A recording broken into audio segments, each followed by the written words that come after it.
Greetings everybody, welcome back to Moonlight Productions. Today, it's time to look at the 8th state that joined the Union, South Carolina. South Carolina, or the Palm Meadow State, was the second southern state to join the Union on May 23, 1788. After the election of Abraham Lincoln in 1860, South Carolina became the first state to secede from the Union on December 20, 1860. The newly formed Confederacy was, in essence, formed out of South Carolina. After the famous Battle of Fort Sumter, which took place on April 12th and 13th of 1861, Abraham Lincoln had the daunting task of keeping the nation together. By the time Abraham Lincoln took office, 7 U.S. states had left to form the Confederate States of America, and the Civil War pretty much started following the attack at Fort Sumter. After the Confederacy had lost the Civil War, South Carolina was readmitted into the U.S. on July 9, 1868. A little-known fact, South Carolina actually has the most significant victory for a presidential candidate. Franklin Roosevelt won the state in 1936, winning 98.5% of the vote. But enough about politics. In terms of land area, South Carolina is 40th in size, population is 23rd in the nation. Over 5.3 million residents call South Carolina home, or about 1.59% of the U.S. population is in the Palm Meadow State. The state capital is the city of Columbia. A little over 129,000 residents live in the South Carolina capital. While South Carolina is a state that has significant issues that need to be solved, South Carolina has also been popping up as one of the most popular locations when considering relocating. So if you want to know more, be sure to sit down on the beach as I bring you the good and the bad about South Carolina.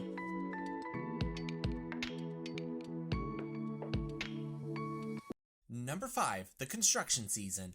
Because South Carolina is a fast-growing state, there has been quite a noticeable amount of traffic buildup from all the people you can't see in broad daylight.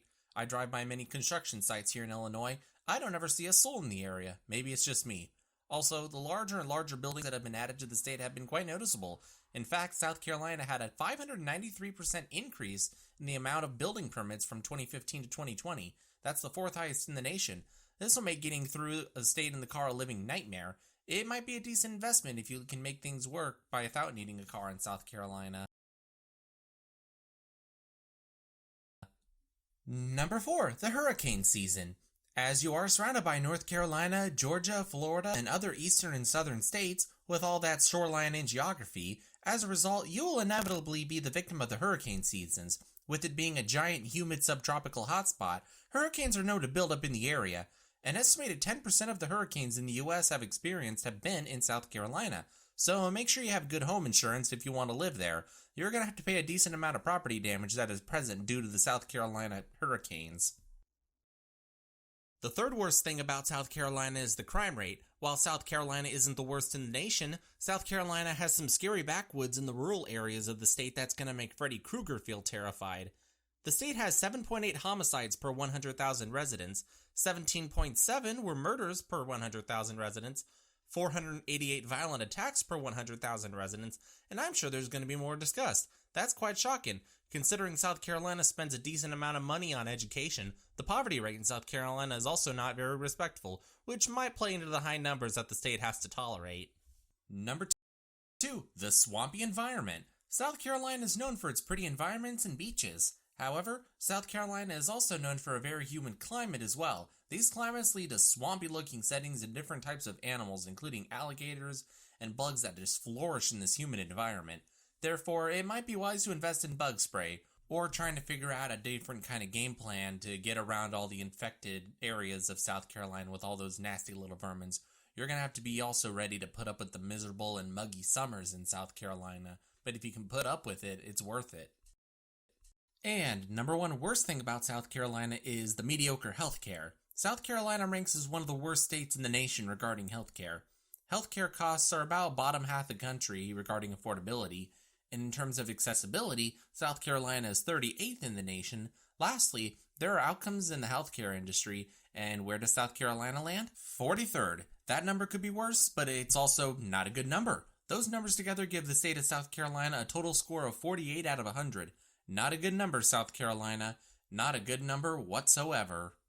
South Carolina may not do everything right in the state, but there are many good aspects in the Palm Meadow State. Why don't we start talking about some positive aspects, starting with number 5. The state is just filled with good people. It is in the South, so you know what that means. Southern hospitality is another piece of what you like to see in the Deep South. The Bible Belt is also present. I found this cool looking map that shows bars versus grocery stores in the United States. South Carolina is just overwhelmed with a bunch of grocery stores.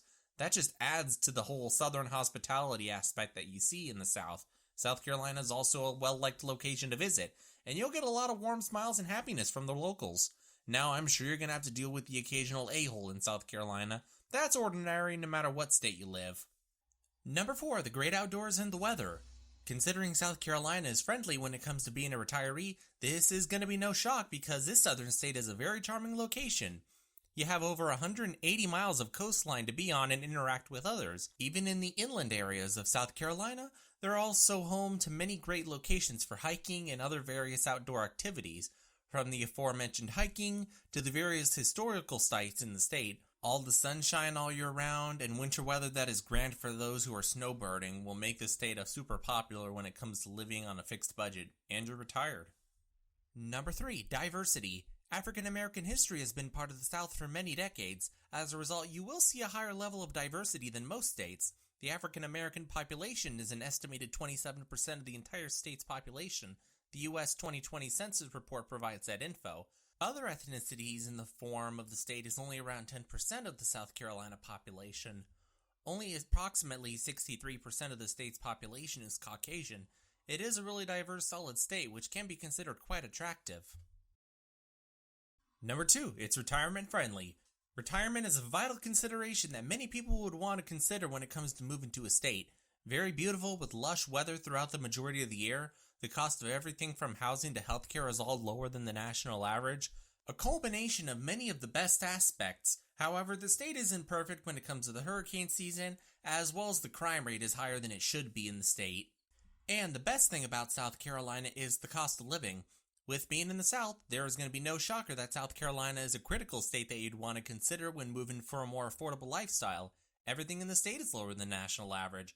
My favorite aspect of measuring the different element of cost of living is combining many features in the average lifestyle. For example, if you have $100 in your pocket, the real money buying power for that money in South Carolina would get you to be having $110.62 according to the Tax Foundation. South Carolina is cheap right now, but it may not be soon in the future, so get in while it's affordable. So that's it. Those are the best and the worst aspects about living in South Carolina. Obviously, those aren't the only positive or negative aspects about living in the Palm Meadow State, so please, if you're in the comments, type in what you think would be a good or negative aspect about living in South Carolina.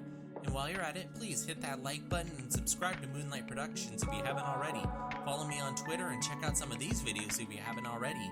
Thank you so much for your time and take care of yourself. Bye!